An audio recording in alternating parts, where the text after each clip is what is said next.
Hello and welcome to the interview here on France 24. Our guest today is Amos Yadlin, who was the former director of Israel's military intelligence between 2006 and 2010. He's currently the director of Tel Aviv University's Institute for National Security Study. Thank you very much for joining us from Tel Aviv, Mr. Yadlin. It's my pleasure. I want to begin with a deal that was signed between Israel and Turkey to restore ties. Those ties were severed 6 years ago after Israel stormed a ship in May of 2010, a ship that was bound for Gaza. 10 Turks were killed. Israel apologized. It will now pay compensation. And diplomatic ties have been restored. This deal has been criticized by some in Israel. Is this a good thing for Israel and for the region? It is a tragedy that 6 years passed, the Turks finally understand that if they want really to help humanitarily to the people of Gaza, they should do it through the Ashdod port. This was offered to them before they decided to try and break the blockade on Gaza. And if they would have behaved sensibly 6 years ago, all this strategy was not there. But from strategic point of view, I think it's a good thing. It is about time to restore the very good relations that we had in the past between Turkey and Israel.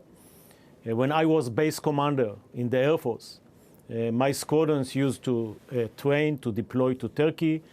Turkish squadrons were down in the Negev on electronic range that belonged to the Israeli Air Force.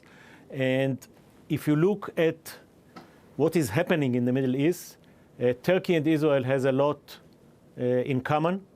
And vis-a-vis Iran, vis-a-vis the Assad regime, vis-a-vis ISIS that attacking Turkey by terror attack, very much like Paris, we have a lot that we can do together to make the Middle East a better place. Obviously, you support Prime Minister Netanyahu's initiative with Turkey. Does this mean more broadly, because of all the regional situation that you described, that Israel should be more proactive in building bridges to the Sunni powers of the region? And obviously, one of the main Sunni power is, for instance, Saudi Arabia. We know that there have been public meetings and probably not public meetings between Israeli former or current officials, Saudi officials. So this begs the question, for Israel, despite all the tensions at the official level, is maybe Saudi Arabia an objective ally in today's Middle East? When you look at the 5 regional superpowers, Iran, Turkey, Israel, Egypt, and Saudi, 4 out of the 5 is concerned about Iran. When the Saudis expert for national security, or the Saudi defense minister, is waking up in the morning and he look at his problems, it's the threat on the Saudis. He looks at Iran with the hegemony the Iran want to achieve in the Middle East. He look at the nuclear ambitions of Iran. He look at the negative actions of Iran in Syria, in Iraq, in Yemen, in Lebanon. And he look at Hezbollah as a threat, and he look at ISIS as a threat. So when the defense minister in Israel is waking up in the morning, he basically sees the same threats. So this gives a lot of convergence interest that we can act upon. And I think, as you just stated, it is done below the radar screen. If there will be advance in the peace process with the Palestinians, I guess it can even go above the table. One Iranian official, the Speaker of the Parliament, Ali Larijani, recently said that Israel and Saudi Arabia are cooperating, and back 10 years ago during the 2006 war with Hezbollah, he said Saudi Arabia provided strategic intelligence to Israel. You were in office at the time.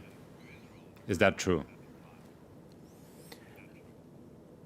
I think many forces in the world, when in 2006 the Hezbollah terrorists kidnapped Israeli soldiers, wanted Israel to be very tough on Hezbollah.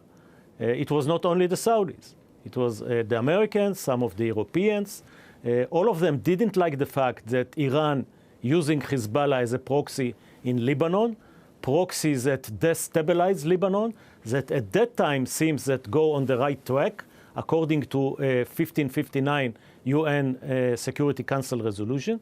So the fact that the Saudis were also supporting the fact that Hezbollah as a terror organization will be defeated is not a surprise. I want to speak about Iran, where we've been speaking about Iran. The nuclear deal is now 1 year old. We know the Prime Minister Netanyahu spoke of a historic mistake. When it was signed, you said, well, you know, it's better than nothing. 1 year later, is this still a good deal for Israel?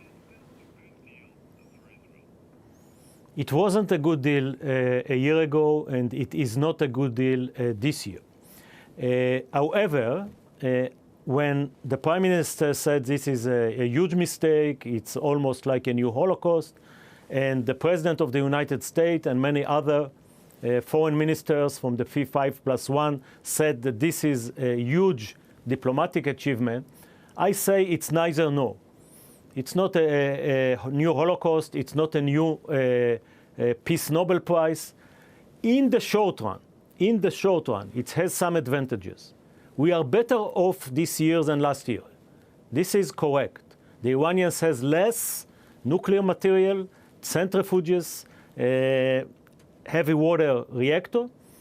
But the problem with the agreement, and this is not changed in the last year, is the long range, is the 10, 12, 15 years, when they will have legitimate, unlimited nuclear capabilities, zero distance from a bomb. And this is not General Yadlin or Prime Minister Netanyahu. This is what President Obama has said. So this challenge is still ahead of us. I want to get to the issue of Syria. Israel has been standing by while there have been a few raids on alleged weapon convoys for Hezbollah, but for the main part of the war, Israel has stood by. You wrote recently that this is not correct, that for moral and strategic reasons, Israel should actually be ready to intervene in Syria. Can you explain to us why you're saying this? Yeah, I think Israel's position of being neutral in this conflict was against our strategic interest. Our strategic interest is that Iran and Hezbollah will be weakened and will be thrown away from Syria. Assad will never do it. Assad depends on Iran and Hezbollah, and he opened his country to Iranian forces, to Hezbollah forces, which control Syria more than Assad.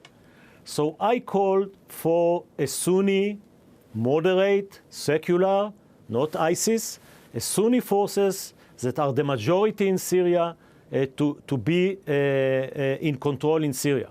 As you said, it's a moral necessity because Assad is responsible to 90 to 95% of the 400,000 people that were killed.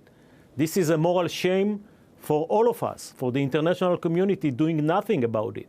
And Assad responsible to the 11 million that are refugees, 5 million out of Syria and 6 million domestically. But should Israel intervene? Should Israel intervene? Strategically. Intervene is too short of a word. A sophisticated strategy is to use all the tools that you have, starting from declaration, diplomacy, judicial, send Assad as a war criminal to Hague, helping humanitarily to the refugees, supporting opposition that is moderate, not necessarily direct intervening, even though if you read my article, there are some ideas, not for a full-scale war, not for a full-scale intervening, but some, give you one example. Take out the helicopters that drop barrel bombs on innocent civilians. Israel could get rid of them in one night. Should have been done long ago.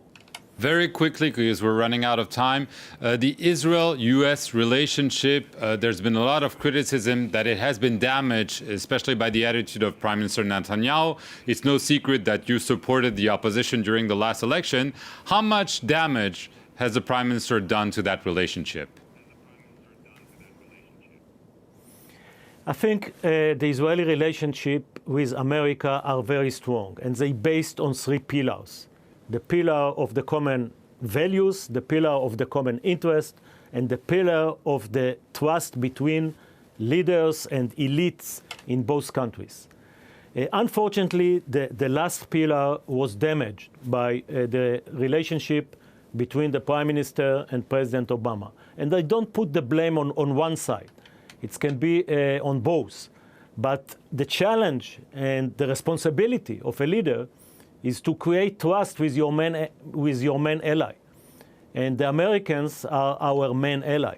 And I thought in the last summer, even though I think the deal was a problematic deal, but it was a done deal, we should have looked into the future and create an agreement between the two countries, a parallel agreement to the deal with Iran.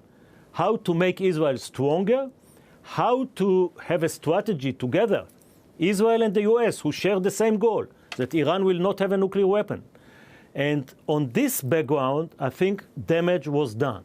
We will know the magnitude of the damage, both to the Israel security, when we will see the MOU, the next 10 years assistance for Israel. And when we will see if diplomatically the American administration will veto anti-Israeli resolution in the UN Security Council. These two parameters are still to be seen. Okay, thank you very much, Amos Yadlin. That's all we have time for.